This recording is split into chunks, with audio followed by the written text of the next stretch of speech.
Assalamualaikum warahmatullahi wabarakatuh.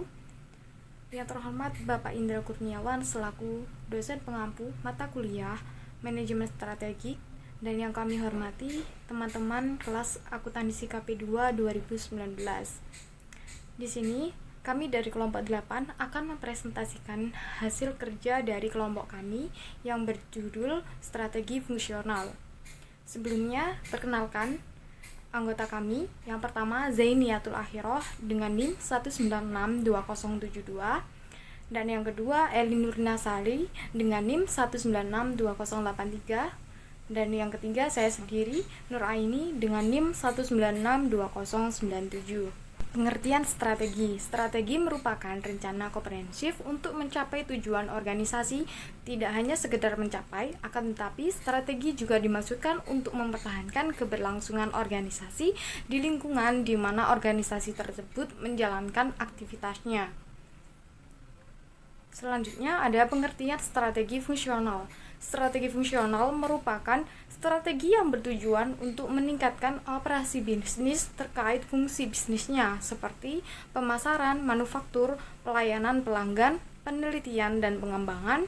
Masing-masing departemen fungsional akan mengembangkan strategi sesuai aktivitas dan tujuan yang ditetapkan pada masing-masing departemennya. Jenis-jenis strategi fungsional. Yang pertama, strategi pemasaran. Dengan memanfaatkan strategi pemasaran atau perusahaan, unit bisnis dapat menangkap dan menguasai pangsa yang lebih besar dari pasar yang ada untuk produk saat ini melalui kejenuhan pasar. Yang kedua, strategi pembelian. Berhubungan dengan bagaimana mendapatkan bahan mentah, suku cadang, dan peralatan yang dibutuhkan dalam pelaksanaan fungsi operasi. Yang ketiga, strategi penelitian dan pengembangan.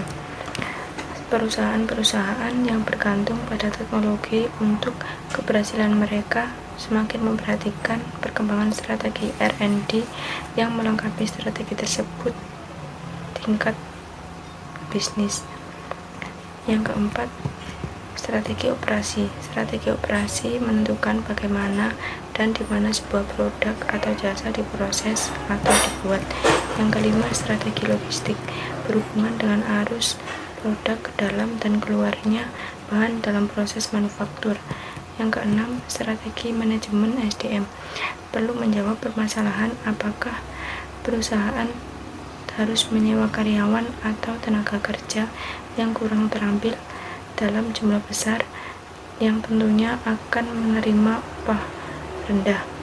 Yang ketujuh, strategi sistem informasi.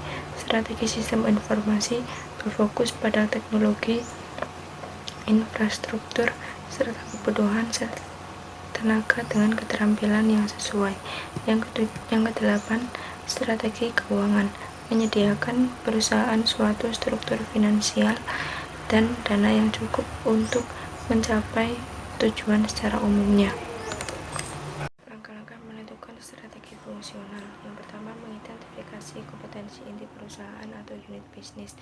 Yang kedua, memastikan bahwa kompetensi tersebut terus-menerus diperkokoh. Yang ketiga, mengelola kompetensi dalam suatu cara yang melindungi keunggulan kompetitif yang telah tercipta.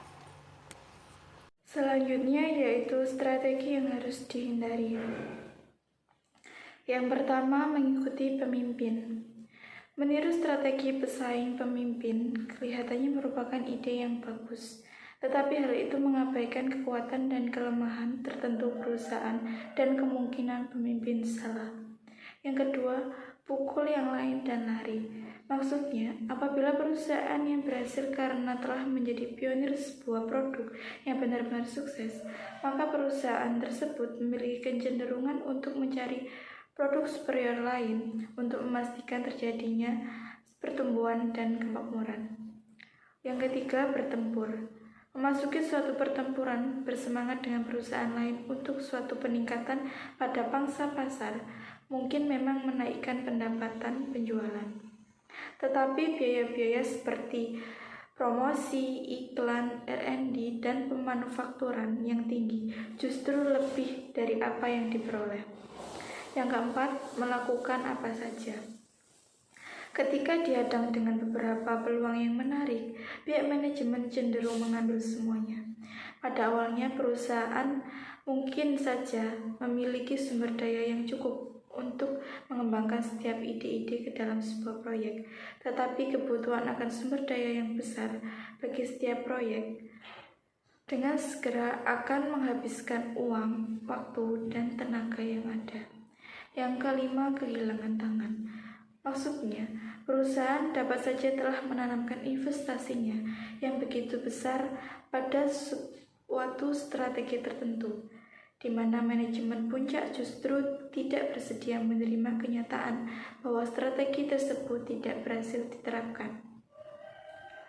Selanjutnya, rencana implementasi sementara untuk mengatasi kesulitan yang mungkin dihadapi manajemen.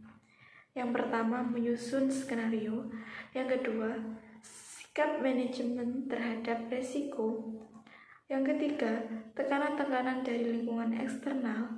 Yang keempat, kebutuhan dan keinginan dari manajer-manajer kunci. Yang kelima, pilihan strategis.